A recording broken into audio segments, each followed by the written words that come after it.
Thank you.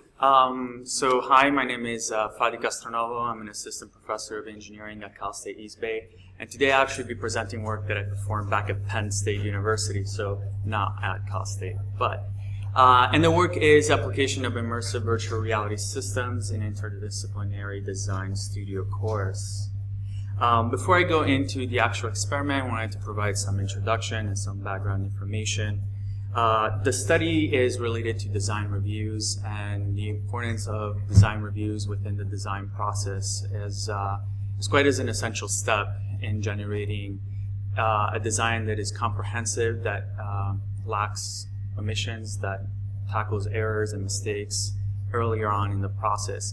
And so going through a review of that design in order to catch those mistakes is an essential step. Now, you can go through that process by doing a traditional page flip, getting the team together and going through page by page and kind of trying to figure out what are the mistakes, omissions, and design changes that must go through. But in particular now, with the advent of technology and building information modeling, one way that people have been trying to improve the design review process is through the leveraging of immersive virtual reality and immersive virtual reality systems.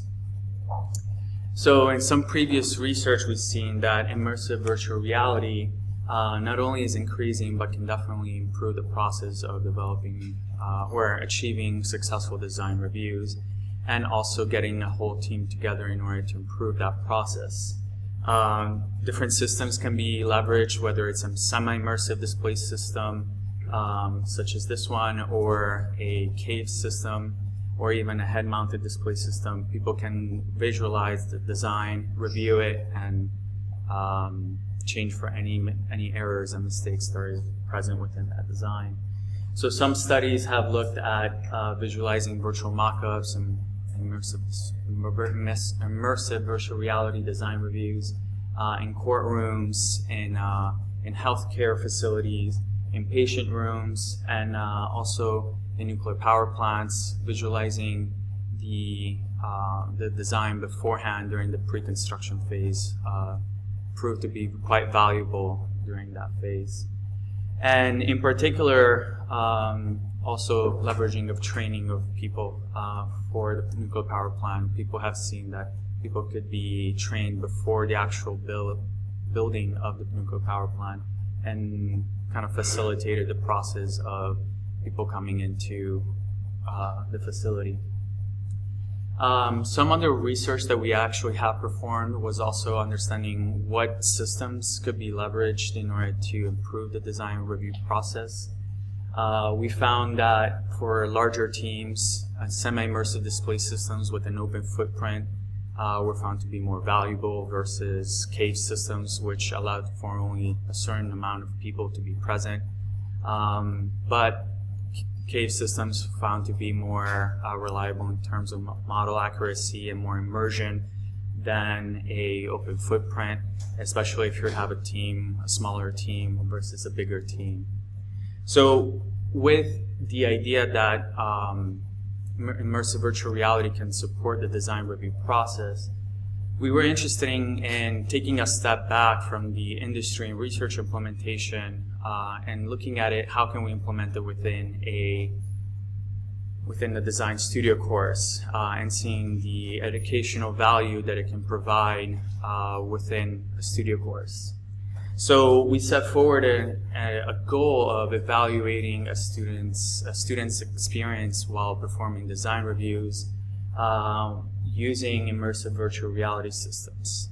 And we took first a step in understanding the student's experience before looking at the educational gains that the system could provide to the students, because we wanted to first take a first step in understanding, does it engage the student? Is it a fun experience? Do they see value in it? And then in our future research, we'll look into the educational gains. But today I'm going to be tackling mainly the student's experience. So we set forward 3 research questions. We wanted to understand how was their experience while performing design reviews in different systems. Was there a difference between systems with which the students performed their design reviews? And was there a particular order that enhanced the student's experience while performing the design review itself? So for the methodology, we recruited 24 students. They were part of a studio course called Interdisciplinary Collaboration Studio. The studio course is designed to have a group of students representative from different disciplines: construction, structural, mechanical, lighting and electrical, and also architecture students. We missed one structural student in order to have a full group of 5 students each. But the idea of the course is that students begin from the first day of the design studio to generate design, both architectural, structural, and they work together in order to solve issues. And one of the most essential steps during that process is that they have to review their design and kind of collaborate together and kind of hash out any problem that might arise during the design review process. So we decided to support that process, leveraging immersive display systems. In particular, though, we also wanted to look at how they collaborate with using different types of systems. That could be maybe just an LCD screen, so kind of trying to have a control group. And in order to do that, we took these 5 groups, split them into 2 different tracks of experimental tracks. We performed an A, B, BA experimental design. The first group performed their design review inside a semi-immersive display system. Then they took an exit survey and then did it in a collaboration pod. Then we took another group composed of 3 groups, and they went through a collaboration pod, exit survey, a semi-immersive display system, and then another exit survey.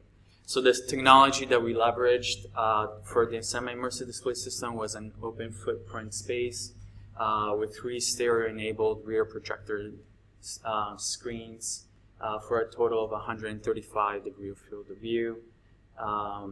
The room had also possibilities for the students to leverage smartboards to pull up 2D drawings and also perform any video conferencing if somebody had to. The collaboration pod, which was the other system that we wanted to compare against, was a desk equipped with a 52-inch LCD screen, and it seated about 6 people. It had also the capability of using a webcam.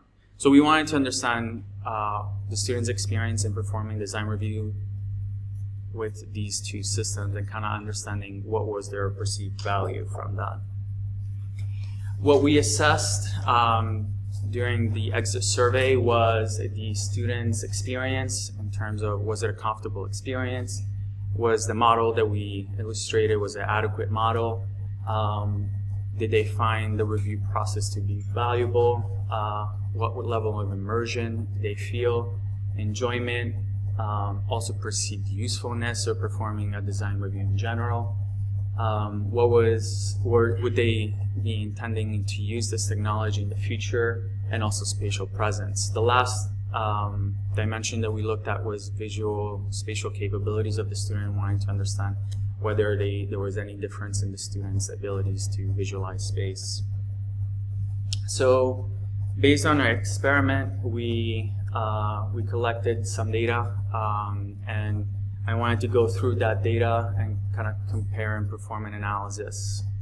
So the first question that we had, how was the student's experience while performing the design review, provided the different systems?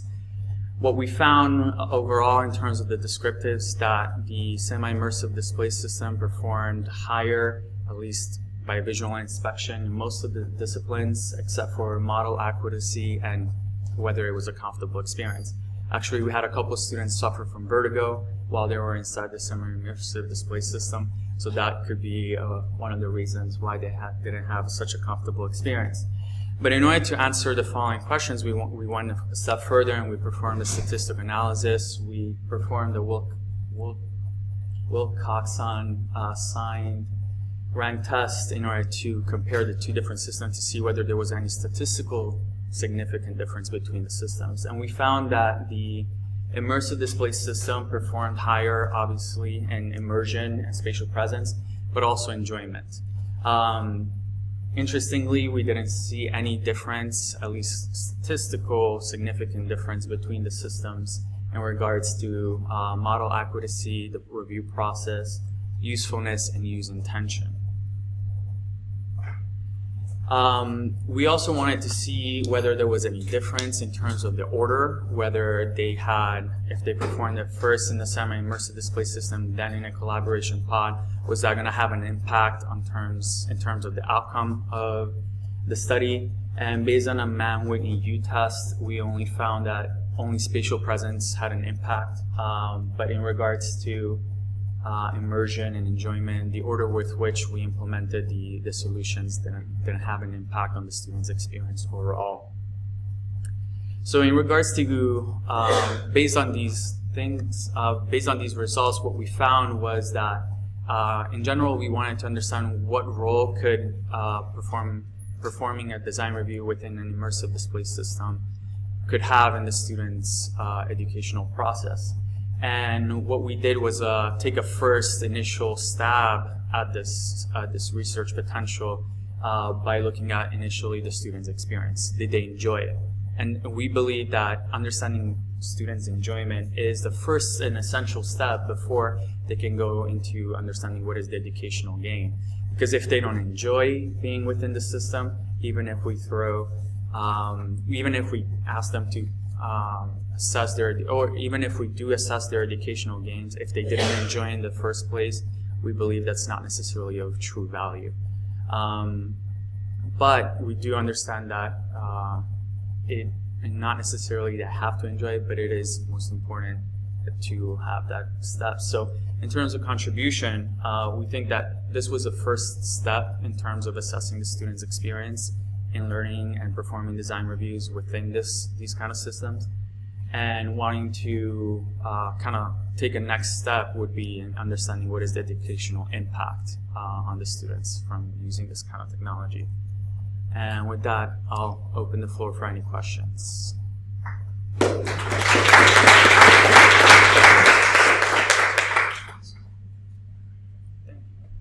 Yes, over there.